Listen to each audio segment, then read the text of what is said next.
abducted from her home in Northport, Florida. During her abduction, 5 911 calls were made by different people that were providing leads related to the case. However, due to the fact that these calls were made in different counties and they had no opportunity to verify the information, Denise was raped, she was brutalized, and she was murdered.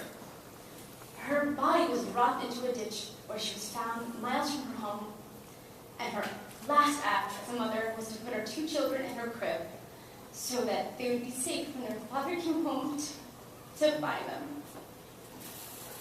If any one of these people would have had an app that allowed them to photograph, video, or even just send real-time data to emergency services, Denise could still be alive.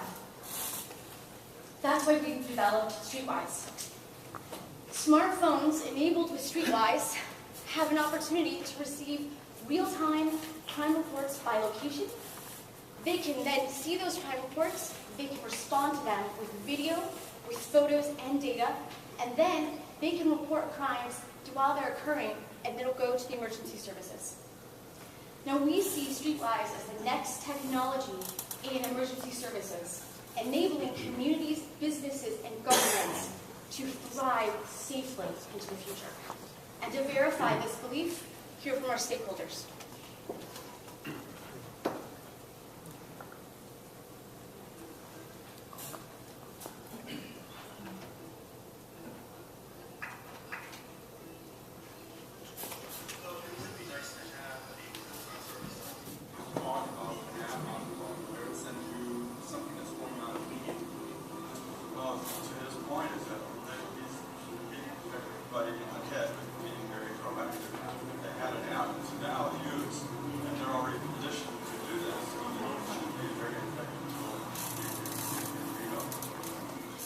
Instead of having a sworn strength of 550 police officers, you just basically deputize, 1,000 neighborhood residents.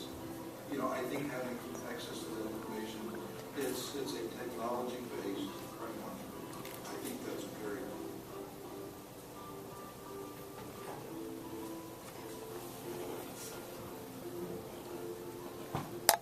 So, over the last 3 days, I've been at the head of our market research team, which has been able to dive heavily into market and comparative analysis. This has allowed us to uncover that the Neighborhood Watch initiative has been around since colonial times. Through recent years, they have gained momentum through backing by national organizations and government agencies. And now, moving into the future, through the progression of technology, the government has been able to enhance their ability to work with and communicate in conjunction with their citizens to help not only prevent, but solve crimes in real time. Now, our most recent and probably national example would be the bombings in Boston, where not only did civilians voluntarily upload data that was helpful in the investigation, but governments actually called upon their citizens to upload photos that may be instrumental into identifying their suspects. Now, what if there was a place where all this data could be uploaded and stored where government agencies could look at it in real time to help solve crimes? StreetWize is to be a nonprofit organization. Our strategy is to prove concept in Kenwood, a local community here in St. Petersburg with an active neighborhood watch, much like you saw in the video. That's the leader of that. And once that concept's approved, move to other neighboring communities that have also active neighborhood watches. These are people that are loyal and vested in their community.